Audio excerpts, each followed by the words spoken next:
Adelante, profesora. Buenas tardes a todos, bienvenidos. Muchas gracias por el interés, por su participación, por su presencia esta tarde con nosotros. Voy a compartir con ustedes mi pantalla para presentar a nuestro expositor en esta conferencia magistral organizada por la Pontificia Universidad Católica del Perú, específicamente por el Vicerrectorado de Investigación en coordinación para esta conferencia con el Departamento de Economía de la Católica, ¿no? En esta oportunidad vamos a tener el tema que vamos a tratar en esta conferencia o lleva por título Sustentabilidad y Desarrollo Económico, una mirada académica. Y el expositor es el profesor Francisco Gallego, de la Pontificia Universidad Católica de Chile. Solo para agilizar la presentación, quiero decir que el profesor Francisco Gallego es profesor del Departamento de Economía del Instituto de Economía o Departamento de la Pontificia Universidad Católica de Chile. Además es investigador y codirector científico de la Oficina de América Latina de la Abu Latif Jamil Poverty Action Lab, más conocido como JPAL, y también es director del Instituto de Desarrollo Sostenible de la PUC de Chile. Sus áreas de interés incluyen desarrollo económico, sostenibilidad y desarrollo, historia económica, economía de la educación y economía política, ¿no? Su investigación principal se relaciona con procesos de desarrollo desde diversas perspectivas, la economía política, la microeconomía aplicada, la economía de la educación, la moderna economía empírica del desarrollo, y en todas estas áreas el profesor Gallego tiene diversas publicaciones, ¿no? Tenemos entonces el placer de tener, no es la primera vez que el profesor Gallego, Pancho, como lo conocemos, está con nosotros, siendo de nuestra universidad hermana. Entonces, la pista es tuya, Pancho. Muchas gracias, Yanina. Bueno, es un honor para mí estar compartiendo con ustedes acá. Me siento muy en casa de estar en la Católica del Perú, en Lima. Voy a compartir unas slides. De hecho, tuve la oportunidad hace algunos años atrás, yo creo que pasamos 2 o 3 años visitando, haciendo clases a los alumnos de maestría, estudiantes de maestría, y de ahí saqué muy buenos amigos, ¿no? Estudiantes que después pudieron ser ayudantes de investigación, coautores en algunos casos. También recuerdo con mucho cariño las interacciones con Yanina, con Pepe Gallardo, Iván Rivera y otras personas bueno, que me tocó conocer en esa época. Son tiempos muy bonitos, hace unos 10 años atrás estaba recordando. Así que estoy muy contento de estar acá. Como digo, siento que es mi casa. Bueno, y lo que quería conversar un poco es de este tema de sustentabilidad y desarrollo académico, y dar una mirada académica. Yo creo que cuando Yanina y la universidad invitó a participar en esto, inmediatamente pensé que podía ser un tema relevante.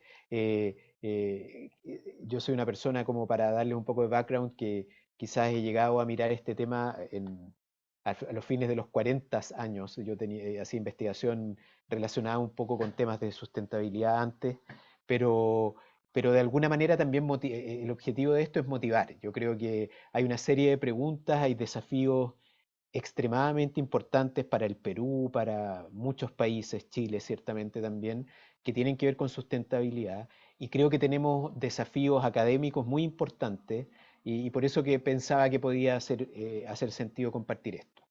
Entonces lo que vamos a hacer es unos 25 minutos, voy a presentar primero, motivar un poco las preguntas que están dando vuelta, como motivar el modo como desde mi disciplina, que es, por así decirlo, economía y en particular desarrollo económico, hemos empezado o continuado después de varios años, pero ahora con un foco más explícito a trabajar en temas de desarrollo económico y discutir un ejemplo que creo que es interesante de considerar. Y entonces, primero, como levantar el tema de que por qué importa, por ejemplo, dentro de la discusión de sustentabilidad, aparecen preguntas respecto de política energética y medioambiental. Entonces, primero déjenme motivar las preguntas, por qué este tema es importante, ¿ya? Entonces aquí yo voy a ir rápido diciendo algunos statements basados en alguna data que está disponible. Eh, por ejemplo, la contaminación del aire y el agua es la causa más importante de muertes, ¿no es cierto?, por calidad ambiental, materia particulada, o pueden ver ustedes oxígeno disuelto, tanto en países desarrollados como en desarrollo. Esto lleva a que las personas vivamos vidas más cortas y estemos más tiempo enfermas, lo que ciertamente tiene impactos en productividad, ¿no es cierto?, en el lenguaje que usamos en mi disciplina, en la economía.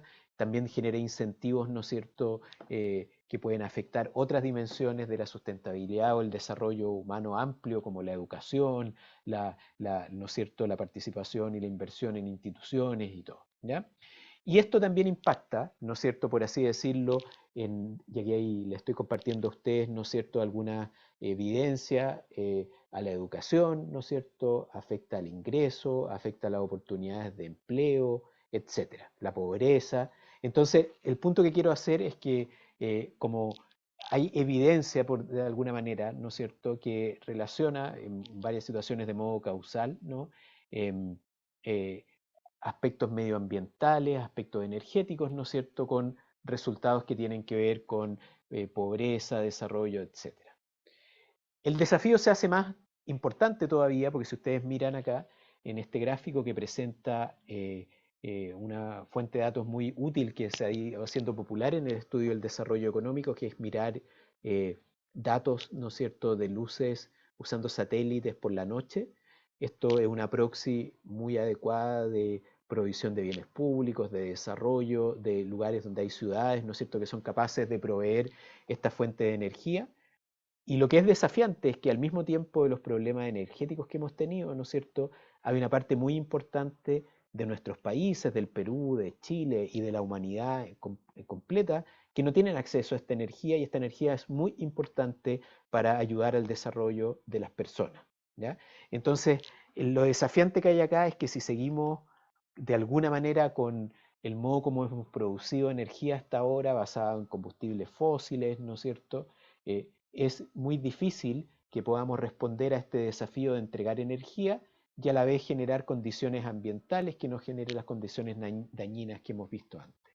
Más aún, fenómenos como el cambio climático, eh, hay bastante evidencia que sugieren de que van a perjudicar más desproporcionadamente a países en vías de desarrollo, a los países más pobres del mundo. Ustedes pueden ver acá información respecto a tendencias del nivel del mar, perdón, pero también si uno mira dentro de nuestros países, también muchas veces las poblaciones más pobres o más desatendidas son aquellas que justamente, ¿no es cierto?, se ven más afectadas por el cambio climático o tienen menos posibilidades de alguna manera de relacionarse con él.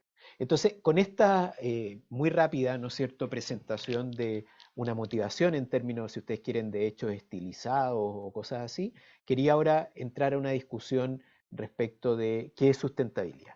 Y aquí hay cosas que son muy interesantes, ¿no?, en términos de definiciones, y hay discusiones normativas en el lenguaje que nosotros tenemos los economistas, ¿no?, y las economistas, pero yo quería simplemente levantar dos definiciones. Una definición que nosotros usamos en la Universidad Católica de Chile, en la Dirección Superior de Sustentabilidad, que es, como ustedes pueden ver acá, una construcción colectiva mediante la cual la humanidad aspira a que las personas y otras formas de vida florezcan en la Tierra para siempre. O sea, de alguna manera, esta idea de sustentabilidad tiene que ver con nosotros, con las personas, con nuestra interacción, ¿no es cierto?, con ser parte de ecosistemas, de interactuar con otras formas de vida y con un objetivo en lenguaje, ¿no es cierto?, nuestro desde la economía con desafíos intertemporales muy importantes, ¿ya? Porque de alguna manera, si uno empieza a pensar en soluciones, por ejemplo, a la falta de energía, como uno puede ver acá, ¿no es cierto? Podría pensar en soluciones que quizás son muy valiosas en el corto plazo, pero que van a generar consecuencias negativas en el largo plazo. Asimismo, cambios tecnológicos, ¿no es cierto?, que pueden ser muy importantes, también tienen siempre esta dimensión intertemporal, por así decirlo, en términos de traducir lo que está puesto acá, que les estoy mostrando. Asimismo, uno puede ir a un aspecto más práctico, ¿no es cierto?, que es esta idea de los objetivos de desarrollo sostenible, que quizás son muy conocidos y han ido tomando relevancia en las políticas públicas, ¿no es cierto?, en los gobiernos, incluso hay ranking de universidades, ¿no es cierto?, en respecto de cómo están en sustentabilidad, la empresa, etcétera. Y de alguna manera, ¿no es cierto?, esta métrica yo creo que es interesante para quienes estamos pensando desde la economía, porque de alguna manera hace visible el hecho de que el desarrollo sostenible tiene muchas dimensiones, tiene dimensiones de economía, tiene dimensiones de sociedad, tiene dimensiones de medio ambiente, y ustedes las pueden ver acá. Acá hay 17 objetivos, hay un conjunto de más de 170, ¿no es cierto?, indicadores, etcétera, y uno puede ver cómo se plantean objetivos como tradicionales, por así decirlo, el desarrollo, como la pobreza, la desigualdad, la salud, la educación, a objetivos más ambientales, ¿no es cierto?, acción por el clima, vida submarina, vida en ecosistemas terrestres, a temas como igualdad de género, ¿no es cierto?, ciudades sostenibles y todo que están en la frontera. Y lo que es interesante, y un poco desde el punto de vista académico, que es lo que nosotros hacemos, son las preguntas respecto a las disyuntivas, ¿ya? Respecto de disyuntivas entre, eh, entre dimensiones. Por ejemplo, ¿compiten entre sí las dimensiones? No sé, pensemos desafíos importantes de hambre cero versus, ¿no es cierto?, dietas que quizás están generando problemas climáticos por generación de metano, dióxido de carbono, que quizás generan incentivos a que haya deforestación en el mundo. Entonces, ¿cómo estos objetivos compiten, ya, entre sí, por así decirlo, ¿no es cierto? Entender por qué compiten entre sí y sobre todo pensar en modos para resolver estas disyuntivas.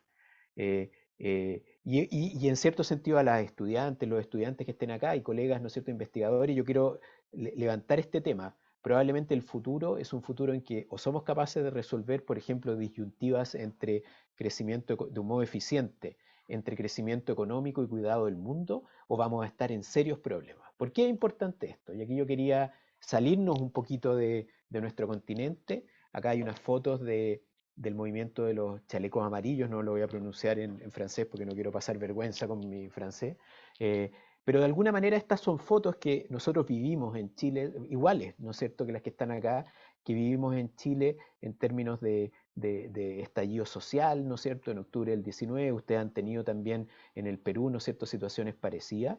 Y lo que es interesante es que lo que yo les estoy mostrando no es algo que esté sucediendo en esta foto, ¿no es cierto?, en un país en desarrollo, sino que se está mostrando, ¿no es cierto?, en un país mucho más desarrollado que el que tenemos, que en Perú, Chile, ¿no?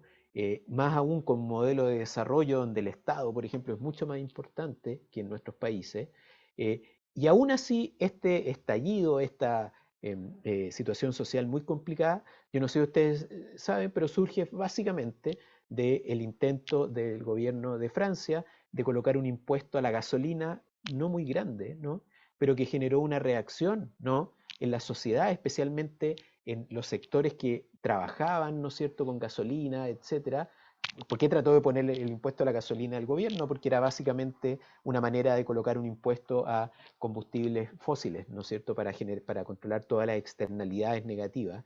Y aún así genera esta reacción.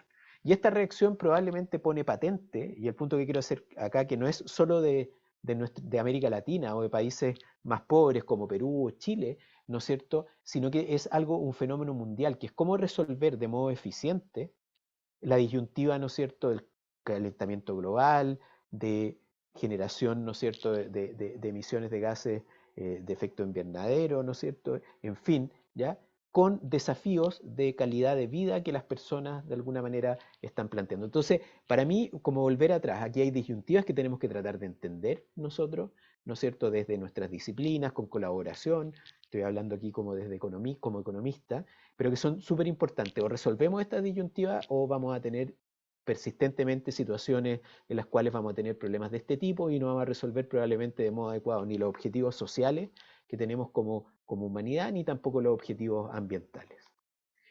Eso, entonces ese era el primer momento en términos de motivar. Estas son como las preguntas, estos son como los objetos de estudio, estos objetivos de desarrollo sostenible. Yo no me quiero meter mucho en la discusión más normativa, tomémoslo, si alguien no se siente cómodo con esto, podemos llegar a métricas alternativas o visiones alternativas que típicamente en la práctica son súper complementarias, más que sustitutas. Pero sí reconocer el hecho de que probablemente una mirada amplia del desarrollo requiere, ¿no es cierto?, incorporar estas dimensiones que no estaban tan explícitas probablemente en el modo como mirábamos los problemas. Y en esta línea quiero ir a la segunda parte de mi presentación, que es bueno decir, bueno, cómo frente a este desafío importante de desarrollo sustentable o sostenible, llega el desarrollo económico, mi disciplina, ¿no es cierto?, mi subdisciplina de Development Economics o desarrollo económico, a enfrentarte a estos problemas. Y lo interesante, y ahí tratamos de preguntarnos cosas como las que están acá, ¿no? Porque hay desafíos a nivel microeconómico, si ustedes quieren, macroeconómico, perdón, en lo que estamos planteando ahora, ¿no es cierto?, en términos de crecimiento económico, que sea verde o no, frente a las teorías de decrecimiento, etcétera, no, planteamientos más que teorías, ¿no? Porque hay regiones más o menos desarrolladas dentro de nuestros países donde tenemos conflictos ambientales distintos, ¿no es cierto? O trade-offs que son distintos. Y por qué a nivel micro, ¿no es cierto?, también se plantean las disyuntivas asociadas a los objetivos de desarrollo sostenible. Y nosotros, bueno, tenemos un desarrollo previo, ¿no es cierto?, que es una combinación, en mi opinión, muy sana entre teoría aplicada y microeconomía aplicada, ¿no es cierto?, con una preocupación muy fuerte por causalidad. Acá ustedes conocen desde el punto de vista más macro trabajos de gente como Daron Acemoglu, James Robinson, y desde el punto de vista más micro de Esther Duflo, Abhijit Banerjee, eh, eh, el libro muy bueno también de Raju Rajan, ¿no es cierto?, que se mete en cómo las comunidades locales importan. Entonces, en este contexto, de alguna manera, ¿no es cierto?, y ahí estoy mostrando los premios Nobel, probablemente van a seguir habiendo premios Nobel, y mi institución, una de las instituciones en la que yo puedo trabajar, que es JPAL, ¿cómo se plantea frente a esto? ¿Cómo tratar de enfrentarnos, ¿no es cierto?, a estas preguntas de desarrollo económico? Y aquí volver a un paper, que en verdad es un discurso, por así decirlo, de Esther Duflo, que está publicado en el American Economic Review en el año 2017, ¿ya? Y que yo invito a estudiantes, ¿no es cierto?, a leerlo con mucho interés. Yo trato de compartirlo con la gente que estudia acá en la Católica en Chile, en pregrado avanzado, que quiere meterse en serio en la economía. Y lo que Esther plantea es como el trabajo para contestar estas preguntas desafiantes que hacemos economistas, y como economistas tenemos que convertirnos en plomeros, plomeras o gaffiters, ¿ya? ¿En qué sentido lo dice? Lo dice que básicamente eh, la preocupación, ¿no?, por contestar preguntas de políticas públicas en general y en particular relacionadas con sustentabilidad tiene que ver con mirar los detalles. Y aquí hay dos ideas. Primero, experimentación, ¿ya? Una experimentación en que nos diferenciamos quienes estamos en las ciencias sociales en general y en particular en la economía, en que no tomamos un approach mecánico. Y después quiero aplicar esto a un tema, ¿no es cierto?, de contaminación ambiental más adelante, ¿ya? Entender que hay reacciones de comportamiento de las personas, como por ejemplo la que está acá. ¿Ya? Esta reacción que está acá de generar una oposición política muy fuerte es una reacción de comportamiento de personas que enfrentan incentivos, que tienen preocupaciones, etc. ¿Ya? Y lo segundo, y esto es muy importante conversarlo en una universidad tan prestigiosa como la Universidad Católica del Perú, también desde la experimentación y del cuidado con los detalles podemos hacer ciencia, porque podemos ir generalizando, podemos ir aprendiendo de nuestros experimentos, de nuestros pilotos para aprender. Y siempre acordándonos, como han dicho ellos cuando en algún momento, es que la diferencia entre gente que está experimentando, que está en la academia, es que nosotros probablemente muchas veces eh, eh, hay gente que cree que sabe todo, ¿no es cierto? Y mira, dos premios Nobel de Economía dicen, nosotros no sabemos, todavía estamos tratando de aprender. Y en este contexto es que JPAL como red de investigación y un grupo de personas en desarrollo económico se han metido a este tema de cómo mirar desafíos de sustentabilidad. Y aquí yo quería compartir con ustedes dos papers, el de la izquierda de Sima Yaya Chandran, que se acaba de ir a la Universidad de Princeton de profesora, que está en el en el Annual Review of Economics, si no me equivoco, salió hace poco, que es la pregunta cómo el desarrollo económico afecta al ambiente desde un punto de vista causal, y después una revisión muy interesante de Michael Greenstone y Kelsey Jack de esta área que mezcla temas ambientales con desarrollo económico, que está publicada en el Journal of Economic Literature hace unos años atrás, pero sigue siendo relevante.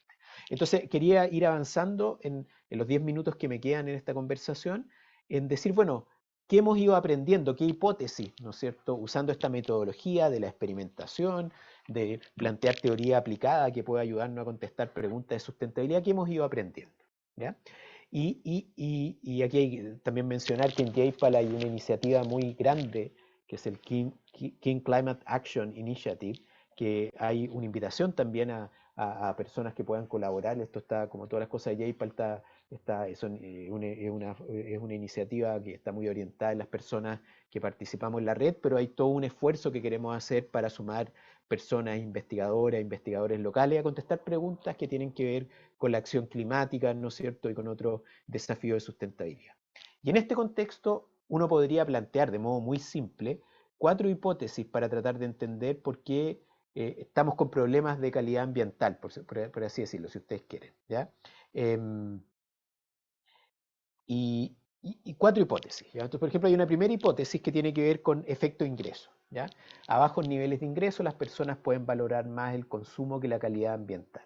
Y noten de que esto no necesariamente, como lo puse en el título, solo aplica a países desarrollados, también, en desarrollo, perdón, también puede aplicar a diferencias dentro de los países, ¿no es cierto?, que hemos visto en términos de personas más pobres, ¿no es cierto?, que con mucha legitimidad, ¿no es cierto?, quizás aspiran a mejorar sus niveles de consumo y no les interesa quizás tanto la calidad ambiental en el corto plazo. Segunda hipótesis, que quizás los costos marginales de mejorar la calidad ambiental son muy altos, ¿ya? Y esto tiene que ver con aspectos de políticas públicas y también con innovaciones. En tercer lugar, quizás las políticas públicas o el modo como se implementan no maximizan el bienestar social, ¿ya? Y en cuarto lugar, como es bastante evidente, puede haber fallas de mercado que sean muy relevantes en este tema, ¿no es cierto? Ciertamente, por definición acá hay fallas de mercado, externalidades, ¿no es cierto?, provisión de bienes públicos, pero aquí también lo que la literatura trata es de meterse un poquito en otras cosas que no son las obvias que están dando vuelta acá, ¿ya? Entonces, en los 8 minutos que me quedan, quiero ir rápidamente, y está disponible, ¿no es cierto?, mi presentación, si alguien está interesado en ver más referencias y todo. Efectivamente, ¿no es cierto?, la evidencia señala que el consumo es más valioso que la calidad ambiental para personas en bajos niveles de ingreso.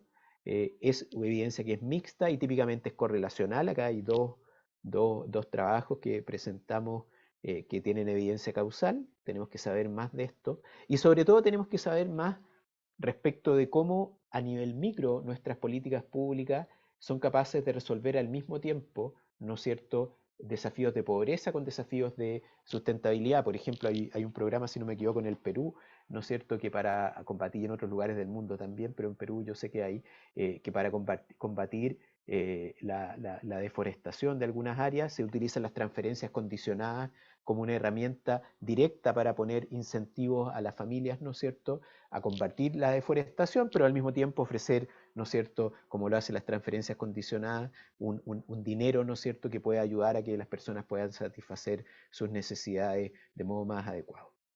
Segundo lugar, muchos estudios sugieren de que los costos de mejorar la calidad ambiental son altos en países en desarrollo, en muchos lugares por una débil institucionalidad. Déjenme ir al ejemplo, esto tiene más soporte empírico y déjenme tomar un ejemplo que voy a volver sobre él hacia el final de mi presentación, que es el que está abajo en el slide que les estoy mostrando, que este programa para reducir emisiones vehiculares lleva a que las personas compren un segundo carro, un segundo auto, ¿ya? Y eso, de alguna manera, se fijan, es lo que yo decía antes, este approach mecánico versus el approach de comportamiento, donde los economistas y las economistas podemos aportar muy fuertemente, que es simplemente decir, mira, si yo coloco una restricción vehicular, que significa que las personas no pueden usar su carro un día a la semana, ¿ya?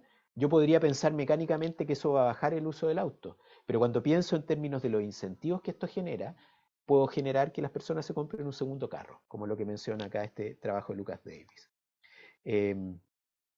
Tercer lugar, las políticas públicas, ¿no es cierto?, no es obvio que maximicen el bienestar social. Por ejemplo, volviendo de nuevo al caso de México y de nuevo la contaminación ambiental por uso de automóvil, por carros, ¿no?, en la calle, un programa, ¿no es cierto?, que para evitar la contaminación hace revisiones técnicas o smoke checks en inglés, documenta, ¿no es cierto?, que por la existencia de corrupción en este programa, básicamente no logras el objetivo que tiene y de nuevo hay una reacción de comportamiento que es importante. Finalmente, fallas de mercado. Hay bastante evidencia de que falta mucha información en este mundo, ¿no es cierto? Y aquí hay algunos ejemplos que son importantes. Entonces, para terminar, me quedan 5 minutos, ¿ya? Hay áreas donde aquí tenemos que ir avanzando. Hay áreas que tienen que ver con adaptación al cambio climático y resiliencia, mitigación del cambio climático con eficiencia energética, conservación de energía, acceso a la energía, deforestación y reforestación, y hay otras más, hay otros que tienen que ver con el cuidado del mar, ¿no es cierto?, de los recursos hídricos, etcétera, pero estas son algunas líneas que son como interesantes. Y déjenme terminar con un ejemplo. Acá yo tenía 2 ejemplos de contaminación del aire. ¿Y por qué Procede nomás, Sí, Pancho, no hay problema. perfecto. Muchas gracias, Janina.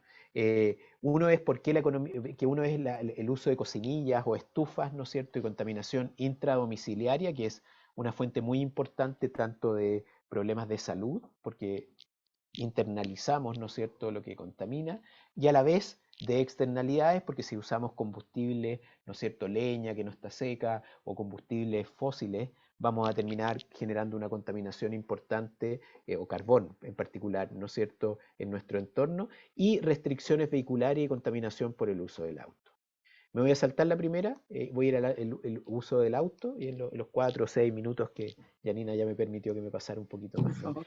Muchas gracias. Y entonces, déjenme ir al uso del auto. Y este es un tema, ¿no es cierto? Yo hace años que desafortunadamente no puedo estar en Lima, que es una ciudad que me gusta mucho, pero bueno, en Santiago también, ¿no?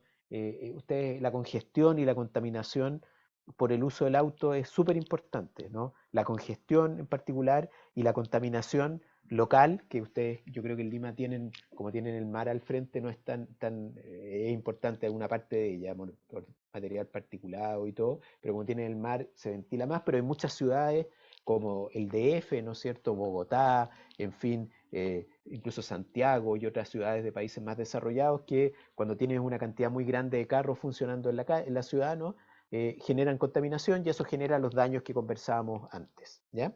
Entonces la pregunta es, bueno, frente al uso del auto, ¿qué hacemos? Pues, ¿no es cierto? Y uno puede tener mecanismos de precios, tarificación vial, otros mecanismos a través de los cuales quienes usan, ¿no es cierto?, este producto, ¿no es cierto?, que genera externalidades negativas, las pueden internalizar, o, ¿no es cierto?, podemos usar regulaciones, ¿ya? Y ahí hay de alguna manera una discusión en la literatura, ¿no?, que es interesante en términos conceptuales, por ejemplo, frente a mecanismos de precio, eh, eh, el supuesto fundamental, por ejemplo, en la tarificación vial es que podemos fijar precios adecuadamente y cobrarlos, ¿ya? Lo que técnicamente es desafiante, porque en términos, ¿no es cierto?, de un impuesto piguviano, si me permiten la palabra técnica acá, yo quisiera cobrar quizás distinto, aunque quizás Janina y yo tengamos el mismo carro, vivamos en el mismo lugar. Si Pancho, ¿no es cierto?, tiene un carro que está en peores condiciones y contamina más, yo le quisiera cobrar un impuesto distinto a Pancho que a Janina, o si Pancho está más kilómetros al día en la calle, yo le quisiera cobrar algo diferente. Y ahí hay toda una literatura de cómo yo puedo cobrar directamente o indirectamente vía permiso de circulación, el precio de la gasolina, etcétera, ¿ya? Segunda solución extrema, ¿no es cierto?, es generar regulaciones, ¿ya? Por ejemplo, del tipo en que yo coloco una restricción vehicular o que limito la cantidad de automóviles de algún tipo, ¿no? Y ahí el supuesto clave que hay es que no hay reacción de comportamiento, ¿ya? Y que la restricción está definida de modo adecuado. Entonces, lo que quiero compartir con ustedes son algunos papers, ¿ya? Con Juan Pablo Montero, que es profesor de la Católica en Chile, Cristian Salas, que está en el sector privado en Estados Unidos, y Nano Barahona, que es profesor en la Universidad de Berkeley en Estados Unidos, hemos investigado este tema, ¿ya? Y lo que documentamos, ¿no es cierto?, es confirmar este resultado previo, primero en el paper que les estoy mostrando ahora, que si yo hago una revisión técnica del tipo simplemente prohíbo cualquier automóvil que circule un día a la semana o 2 días a la semana, lo que ustedes quieran, genera un incentivo muy fuerte a que las personas tengan un segundo carro, que típicamente, como las personas no tienen recursos muy grandes, ¿no es cierto?, tienen un segundo carro que es barato, y si es barato típicamente es contaminante. Y eso es lo que encontramos en estos papers, ¿ya? Y confirmamos más aún que un aporte respecto a la literatura previa, dos cosas. Primero, que las personas se demoran, no sé, 6 meses en el caso de Chile, un año en el caso de México, en comprar, en reajustar, ¿no es cierto?, su portafolio. Y en segundo lugar, que es una política que tiene características distributivas bien específicas. Las personas que se compran el segundo carro son personas típicamente que ya tenían un carro antes, por lo tanto son de clase media, no son alguien que usa transporte público. Y las personas que tienen mucho dinero, esta política es irrelevante porque típicamente pueden tener más de un carro disponible. Entonces, en términos de quiénes reaccionan, más bien es como la clase media, por así decirlo, pero nosotros también documentamos que este tipo de políticas básicamente pueden generar más contaminación y, por ejemplo, las personas más pobres, que no tienen nada que ver en el fondo con tener carro o no tener carro, sí sufren la contaminación. Entonces, en términos distributivos, ¿no es cierto?, esta política es una política que genera consecuencias en términos de eficiencia y distributiva que no son buenas. Pero lo que es interesante, y eso es por eso que es bueno como meter incentivo acá, es que los países se han ido dando cuenta de esto. Entonces, por ejemplo, que es lo que les muestro en el paper que está en la pantalla ahora, que si tú diseñas una política donde, por ejemplo, tú haces exentos autos que tienen ciertas características que tú valoras, por ejemplo, son autos que contaminan menos, son autos que de alguna manera no generan daños de contaminación muy grandes, lo que mostramos en este paper es que esa política no genera el incentivo a tener un segundo carro porque simplemente tú puedes comprar un auto más limpio a un costo no muy grande. El tipo de políticas como que funcionan acá, que hay en distintos países, es decir, mira, vamos a tener una restricción vehicular, pero si tú tienes un auto que fue, en el caso de Santiago, por ejemplo, en Chile, comprado desde el año 2012 en adelante, o sea, no es un auto ultra nuevo, en el caso de México es una ventana móvil, no recuerdo exactamente si son 8 o 9 años, entonces lo que tú tienes es que tú le dices a la persona, bueno, en verdad si hoy día tienes un auto del 2010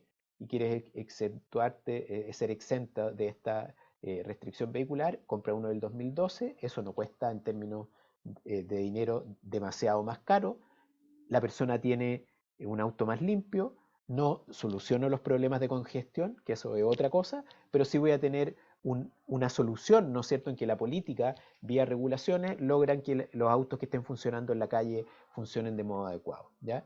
En el sentido que son menos contaminantes. Y lo que hacemos en este paper es documentar que si yo, con un modelo estructural microeconométrico de evidencia para Santiago de Chile y algunas simulaciones de contrafactuales, es que justamente que si yo diseño la política de restricción vehicular de modo adecuado, me puedo acercar mucho a lo que en economía llamamos un primer mejor o un impuesto piguviano.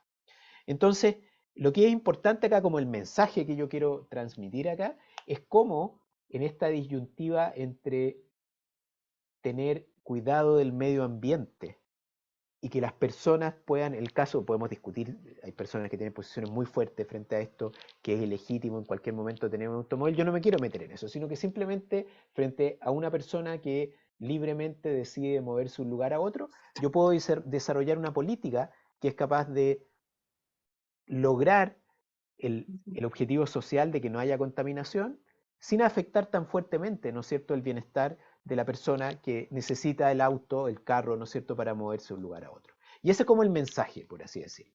Entonces, para ir terminando ya, Janina, es un área, el estudio, ¿no es cierto?, de la economía del desarrollo, de cómo hacemos políticas públicas, ¿no es cierto?, en nuestros países, no solo en desarrollo, sino que los países más desarrollados, un área muy fuerte de retroalimentación entre sustentabilidad y desarrollo económico, tanto en cuanto al objeto que estamos estudiando, como en cuanto a la metodología que tenemos para estudiar.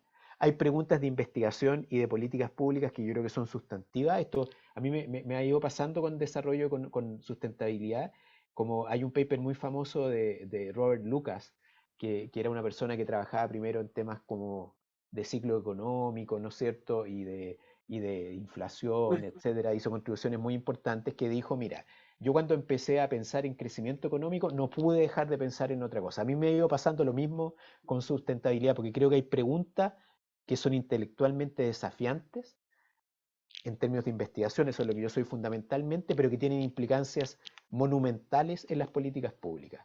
Y la economía es muy importante en esta área. Y también, ciertamente, si uno habla de un mundo más amplio, la innovación de productos es muy importante también.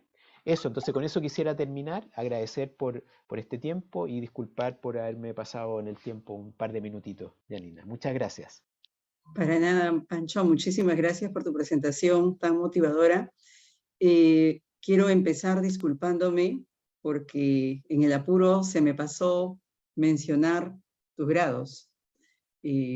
Para que el público lo sepa, el profesor Francisco Gallego ha estudiado o tiene el doctorado por MIT, por la Massachusetts Institute of Technology, un doctorado en economía, por supuesto, y además tiene una maestría por la PUC de Chile, lo mismo que su bachillerato, y tanto en economía como en business, ¿no? Eso quería decir, y que su tesis doctoral la hizo con Darwin Acemoglu, o sea, nada menos. Eso para no leer todo tu currículum, Pancho. Quería volver a agradecerte por la presentación. Yo quisiera ahora hacer unos comentarios mínimos. Como te digo, mi rol acá es entre comentarista, moderadora en un evento tan cortito, pero muchas gracias por motivar la discusión. Creo que tenemos muchas temas, muchas cosas por seguir investigando. No es solo un área que ya habíamos estado hablando, el desarrollo hace tiempo que es un área fuerte, que quizás se había pasado más en lo macro, en lo agregado y en el largo plazo, y esta mirada distinta nos plantea desafíos también, ¿no? Entonces, cuando tú mencionabas este tema, el título de sustentabilidad y desarrollo económico, yo me puse a buscar algunos términos más o menos asociados y ver esta superposición entre desarrollo económico y desarrollo sustentable, ¿no? Claro que podríamos ampliar el asunto para hablar de desarrollo social y hacer un análisis interdisciplinario también, y seguro que la realidad es así, tú lo has dicho, es desafiante y tiene varias aristas, pero desde el punto de vista económico, digamos, ¿qué es lo que podemos decir, avanzar, sobre todo para el diseño de políticas públicas? Una de las primeras cosas que me ha parecido interesante es en el título, tú dices una mirada académica, porque creo que humildemente quieres decir, esto es lo que yo puedo decir desde la investigación económica, ¿no? Yo tomé los ODS como referencia, como tú dices, es algo práctico, y en ese sentido estoy tratando de pensar, me gustó mucho este grafiquito porque lo que dice es, ¿qué aportan? No voy a decir ODS, sino qué aporta en general esta mirada de los problemas de desarrollo a la disciplina económica y en general a los estudios que se pueden hacer en las universidades. Yo lo jalo desde el punto de vista de la disciplina económica y viceversa, qué puede hacer la disciplina económica para contribuir a la mejora y a la solución de estos problemas que son económicos y no económicos también, ¿no? Como bien lo has planteado. Lo otro que quiero destacar es que me parece interesante tu afirmación de que las ODS son como la mirada práctica.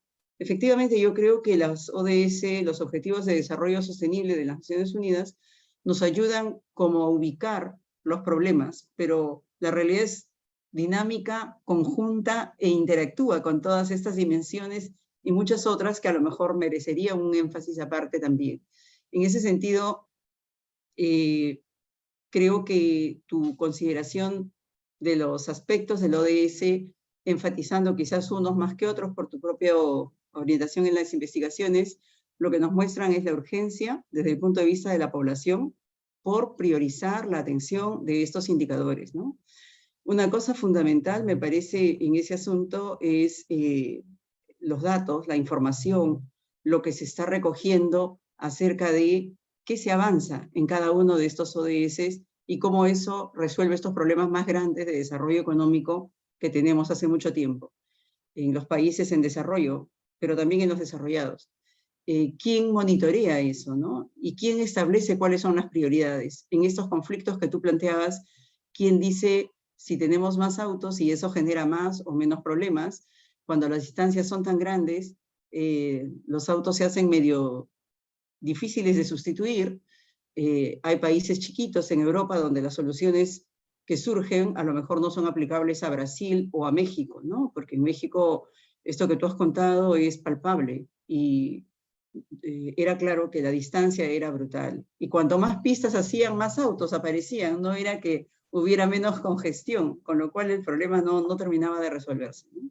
Entonces yo creo que cuando miramos todos los ODS, pareciera que todos son muy importantes, pero tú nos has ilustrado algunos aspectos urgentes, pero que además pueden entrar en conflicto, y eso me ha parecido bien interesante. Que para tener un objetivo en avance, a lo mejor el otro genera desincentivos o una caída en el bienestar de ciertos grupos específicos, ¿no?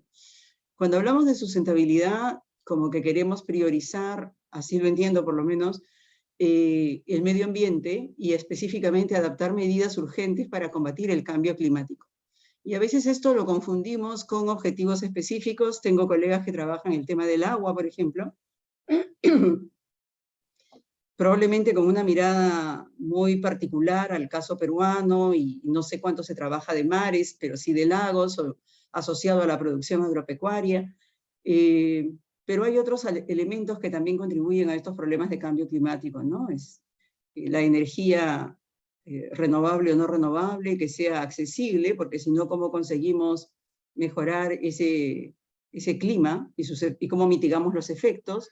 O qué hacemos en forma sostenida con los océanos, los mares, frente a prácticas nacionales e internacionales en prácticamente todos los países. Hemos visto lo que se hace, no quiero mencionar mucho los nombres, pero hemos visto prácticas de los países asiáticos en mares africanos, por ejemplo, que generan algunos efectos perversos para los africanos, pero seguramente también para el resto del mundo. El tema de los bosques, que se mezcla incluso con temas extraeconómicos, según algunos, porque en el caso peruano hemos escuchado de varios dirigentes defensores del medio ambiente en la selva, que ya han fallecido, que han sido asesinados y no ha pasado mayor cosa, ni ha habido mayor cambio, ¿no? Yo creo que el tema de la sustentabilidad y desarrollo económico, desde el punto de vista económico, tiene que garantizar que ese crecimiento económico genere empleo de manera sostenible, empleo de manera productiva, y todas las otras, o los otros objetivos generan o tienen un rol que jugar en ese gran objetivo, ¿no? Ya no quiero ir uno por uno, pero este ordenamiento es bien personal, pero creo que todos tienen un elemento, ¿no? Los que están arriba son, digamos, el objetivo último, y los del medio son más bien funcionales y que son indispensables todos para poder conseguir estas mejoras en el corto y en el largo plazo, con un crecimiento que permita también autonomía, ingresos, más allá de solamente tener un empleo en el día a día, ¿no? Quedo con tus lecciones, problemas de desarrollo en países en desarrollo y en países desarrollados. Los ODS son una manera práctica de ver estos problemas. Hay una preocupación porque la teoría económica y aplicada busquen la causalidad, que es lo que tú has dicho, ya no lo voy a repetir. Me parece interesante estas nuevas metodologías de investigación, incluidas los experimentos, que creo que es clave ahora en la teoría económica para poder seguir avanzando. Las hipótesis de calidad ambiental, que las hemos visto desde hace años, pero ahora con nuevas herramientas y nuevas metodologías debemos poder entender mejores cosas.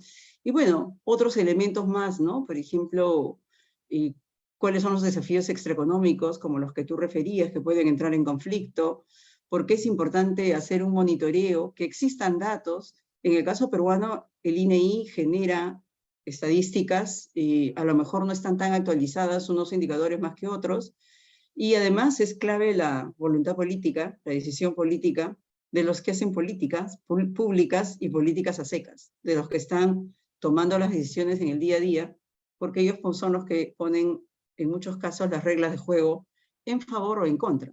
la ausencia de normas también puede generar estos efectos perversos o quedarnos solo en el discurso, ¿no? Entonces, gracias, Pancho, porque por lo menos a mí me ha motivado mucho tu presentación. No sé si tú quieres comentar algo sobre esto que digo, y mientras tanto invito al público a plantearnos sus comentarios, preguntas, para ver si en los últimos minutos el profesor Gallego puede responder a ellas. Sí, Pancho. No, muchas gracias por tu comentario, muy bueno, Yanina. Claro, mira, yo estoy de acuerdo con todo lo que has dicho, simpatizo mucho con el orden también que tú pusiste, y quizás destacar algo que tú fuiste mencionando y que es importante.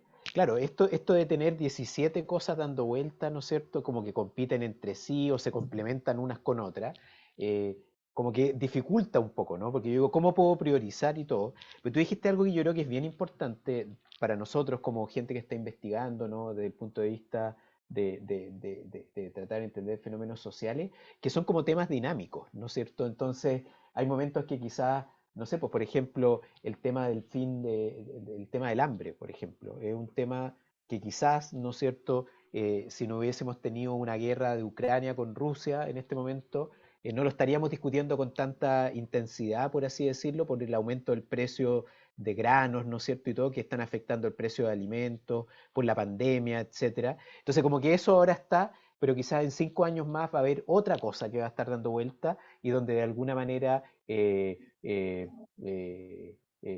puedo de alguna manera, ¿no es cierto?, considerar, ¿no es cierto?, que va cambiando, por así decirlo, en el tiempo. Eso. Ujú, ujú. Ok, gracias. Entonces, a ver, acá yo voy a ir agrupando algunas preguntas. En realidad tú las puedes ver en el chat también. Lamentablemente no tenemos las preguntas que deben estar apareciendo también en Facebook por unos temas de conexión.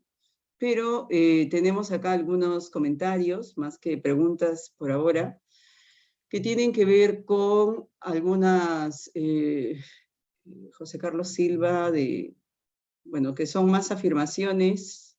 A ver, la primera hipótesis se contradice con el autoconsumo. No sé si más bien, si hay un control bueno del tiempo, José Carlos, tú quisieras verbalizar tus preguntas, te doy esa chance, pero sí te pediría que seas muy específico. José Carlos es profesor en el departamento. José Carlos, ¿estás por ahí? No, estoy en clase, lo que pasa es que estoy en la clase de economía Ah, general y acá con los perdón. estudiantes para ampliar un poco las miradas, ¿no? Y bueno, básicamente agradecer mucho el trabajo del profesor Francisco Gallego, realmente notable.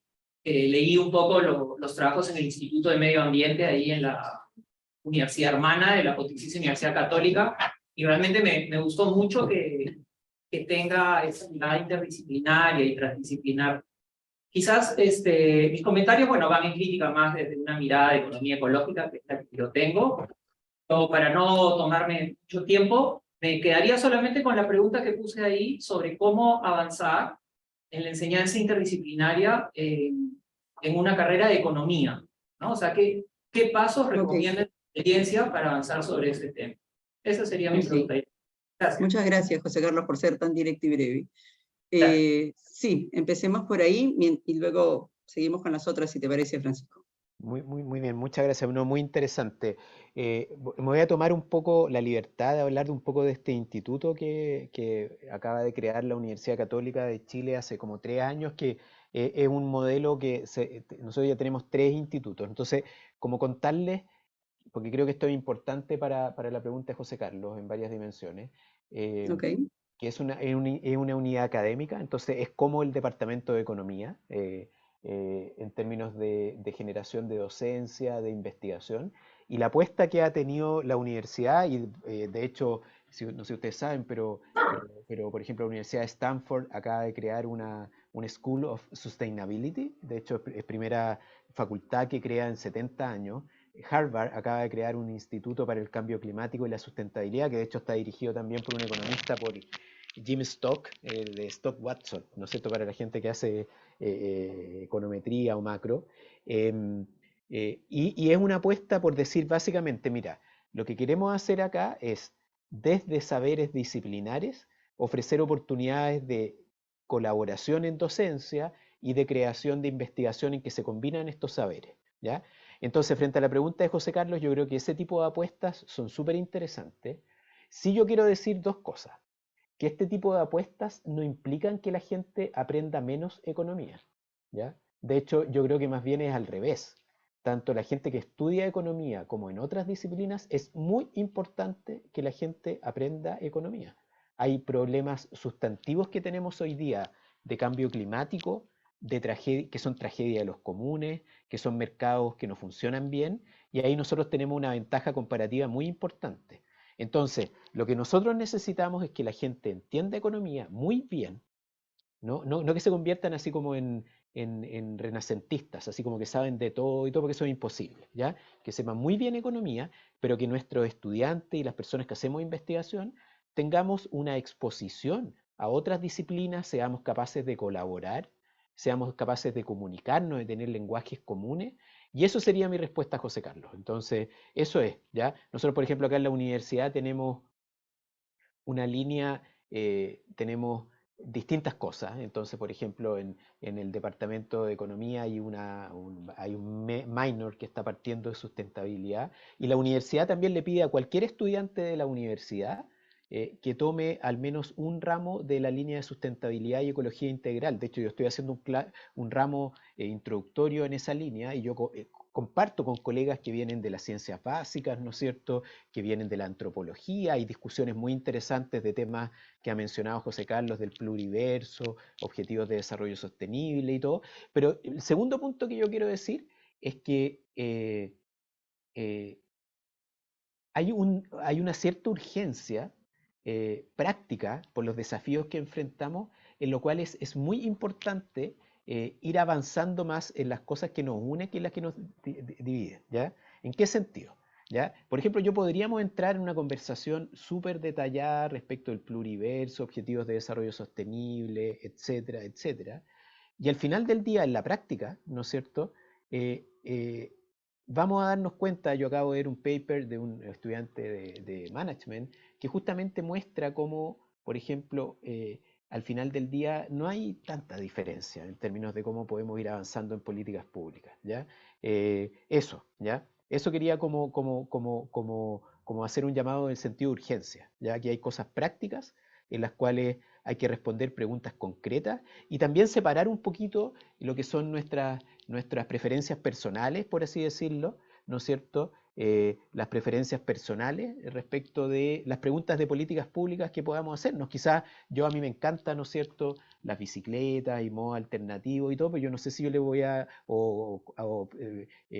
¿no es cierto?, dietas alternativas y todo, pero yo no sé si yo le puedo imponer eso a otras personas. Yo quizás tengo que tratar de ir respondiendo, ¿no es cierto?, como decía Yanina, cómo hacemos que funcione un sistema de transporte en una ciudad, y uno puede ir tratando de ir contestando de modo positivo, ¿no es cierto?, con datos, con análisis económico, interdisciplinario, ¿no es cierto?, que sea útil. No sé, esa sería mi respuesta. Perdón si me extendí mucho, pero creo que ameritaba una conversación un poquito más larga. Eso. Perfecto y muy valioso, muchas gracias. Tenemos acá un par de preguntas sobre energía. Dijiste algo probablemente que lo motivó para decir que en el Perú no planeamos, todo se deja libre mercado, como en el caso de la energía, y sin embargo se puso un tope a la inversión en energía solar en 5%, ¿no? O sea, ese es un tipo de políticas que se plantea como, no se plantea, se comenta como un problema posible. Te lo menciono, y paralelamente, otra pregunta, a ver si tú lo quieres combinar, tiene que ver con los emprendimientos económicos productivos, que dice qué indicadores ambientales se debe tener en cuenta de manera obligatoria. No sé si quieres responderlo de manera conjunta o por separado, quizás, como Eh, tú veas conveniente. sí, mira, muchas gracias. No sé si tengo respuestas como espera las personas que hicieron, ya, pero voy a mencionar dos cosas. Respecto de política energética, yo creo que es súper importante un poco usar la evidencia comparada, ¿ya? En términos de, sobre todo, el diseño institucional, ¿ya? El diseño institucional probablemente óptimo es una combinación de tener mercados que funcionen muy bien con regulaciones razonables, ¿no es cierto? Veo que está presente acá un colega de profesor de la Universidad Católica de Chile, que no me puse de acuerdo con él, así que esto no es que esté arreglado con Luis González, que lo veo por ahí. Él tiene un Ah, qué paper muy bueno, interesante. bienvenido, Sí, bienvenido. tiene un paper muy interesante con dos colegas de Estados Unidos, de Boston University, se me olvidó la afiliación de segundo, que muestra cómo la conexión en Chile del sistema interconectado central con el del norte grande, que eran dos sistemas que estaban básicamente desconectados de transmisión, que por definición tienen que estar regulados, porque es un mercado, ¿no es cierto?, donde hay básicamente economías de escala muy fuertes. Cómo combinar esos dos sistemas genera efectos significativos en términos de la costo-efectividad, por así decirlo, de la provisión de electricidad. Entonces, ese es un ejemplo donde yo un poco la invitación que yo diría es a ir a las políticas basadas en evidencia, ¿ya? Que eso es quizás algo que hemos aprendido. Por eso le dieron el premio Nobel a Duflo, Banerjee y Kramer. No es porque ellos estén abogando por un tipo de política o por otro. De hecho, cuando uno lee, y eso es una invitación también, cuando uno lee los papers, como que si uno lo lee como así como políticamente, queda confundido, porque dice, bueno, esta gente es neoliberal, es intervencionista, es de uno o de otro color, y uno lee los papers y es de todos los colores, porque a veces para un tipo de problema responden de una manera, para otro tipo de problema responden de otra manera. ¿Por qué? Porque están basados en evidencia. Entonces esa sería mi primera respuesta. Sobre la segunda respuesta, pregunta sobre los emprendimientos, ese yo creo que es un tema, escapa un poco a mi área de expertise, ¿no es cierto?, que son como, que es más en microeconomía aplicada. Pero yo creo que los emprendimientos y las empresas enfrentan desafíos muy fuertes en este tema, y yo creo que el mensaje que yo daría muy humildemente ahí, que me ha tocado compartir en algunas clases de sustentabilidad en el programa del MBA de la Católica, es que es más que hay un número del Economist hace un mes atrás más o menos discutiendo los llamados indicadores de ESG, ¿no es cierto? Que son muy famosos, y como diciendo que había que cambiarlos, ¿no es cierto? Y que centrarse simplemente en las emisiones que generan las empresas, que un poco tiene que ver con la pregunta. Yo creo que un poco más allá y decir que en verdad la impresión que yo tengo es que incorporar no solo aspectos ambientales, la sustentabilidad no es puro ambiental, y eso es una cosa súper importante. La sustentabilidad es una mirada que considera lo ambiental y lo social y cómo interactúan entre sí, ¿ya? No es puro medio ambiente, sino de hecho yo no estaría de director del Instituto del Desarrollo Sustentable en la Católica, porque yo no hago tanta investigación en eso, ¿no? Eh, es que estos desafíos de sustentabilidad, que por ejemplo esta igualdad de género, ¿no es cierto?, que mencionaba Yanina antes, son desafíos que van a ser inherentes a las compañías. Y no porque me llegue alguien a decirme, repórteme esto o lo otro, y yo después puedo contratar una consultora, ¿no es cierto?, que me disfraza los indicadores y lo que sea. No, los tener una preocupación genuina por el medio ambiente va a ser algo que es crecientemente importante para las personas que compran los productos. Y en segundo lugar, y creo que más importante, es genera oportunidades de negocios que son sustantivas en el futuro de la humanidad. O sea, si no somos capaces de generar mejoras tecnológicas de nuestros productos, del modo como nos relacionamos como compañía con la sociedad, vamos a estar en serios apuros, porque probablemente muchas de las soluciones a las disyuntivas ambientales van a venir del sector privado, de las empresas. Eso ha sido la historia de la humanidad y el Estado apoyará, ¿no es cierto? Eso. Gracias. Creo que también ahí, en lo último que acabas de decir, abogando en la misma línea, hay también elementos más extraeconómicos quizás que tienen que ver con, o económicos, pero desde el punto de vista de la economía política, ¿no? Las tensiones que pueden haber entre quienes están liderando las políticas y el énfasis que se pone, las regulaciones versus los incentivos. Creo que ahí en ese balance el comportamiento, la reacción de las empresas no es el mismo, ¿no? Aún entre sectores o según tamaño no es el mismo. En fin, hay mucho por hacer, y lo otro que me parece importante, rescato lo que has dicho, y tú evocas mucho a Esther Duflo. Yo creo que tenemos un desafío ahí de la información. Es mucho lo que se dice, las ODS te despiertan pasiones, pero ¿cuánto de datos duros hay, no? Por eso mencionaba este sistema de monitoreo que tiene el INEI, con lo imperfecto que puede ser, pero creo que es poco lo que hemos analizado de esos datos que se van recogiendo y armando, y creo que es importante mirar esos datos duros, construir una buena base para ver por dónde estamos avanzando, ¿no? Y que hay conflicto entre los objetivos en un mismo plazo. En fin. Bueno, muchas gracias a todos. No sé si hay más comentarios, y si no, hemos sido muy puntuales en la administración del tiempo. No sé si tú, Pancho, quieres añadir algo, quieres Mira, yo para cerrar, yo finalizar. creo que agradecer nomás y decir que aquí a ver, como que esto es un desafío muy importante y aquí vamos sumando cosas. Acá frente a los comentarios del chat, yo el modo como veo esto, de modo muy sincero y con colaboración interdisciplinaria, es tratar de generar la mejor evidencia, ¿no es cierto?, el mejor conocimiento y pensar esto como un problema donde hay complementariedades más que sustitución. No es así como decir, no, es que la evidencia sí o la evidencia esa. Todas las evidencias que son hechas de modo riguroso, cuantitativo y cualitativa son útiles, ¿ya? Cuando no son útiles las evidencias, cuando por ejemplo alguien confunde correlación con causalidad. Eso no nos sirve para hacer políticas públicas, ¿no es cierto? Podemos aprender con evidencia quali, que es muy importante, podemos tener distintos approach, pero hay que ser extremadamente riguroso y no andar inventando disyuntivas, ¿no es cierto?, entre un tipo de evidencia y otra. O sea, eso, aquí hay un sentido de urgencia, de rigurosidad desde el mundo académico, ¿no es cierto?, de testear nuestras ideas con publicaciones en journals los mejores posibles del mundo y de esa manera contribuir, ¿no es cierto?, a debates que son muy importantes para la sociedad. Eso sería, Yanina. Muchas gracias, muy encantado. Muchas gracias. Seguimos la conversación como siempre, pues. Muy Eso. bien, muchas gracias, Pancho, por tu participación. Bienvenido también, Luis González. Y gracias absolutamente a todos los que han asistido y con su paciencia y con su presencia nos han acompañado. Muchas gracias desde la PUC. Gracias. Gracias, chao, chao.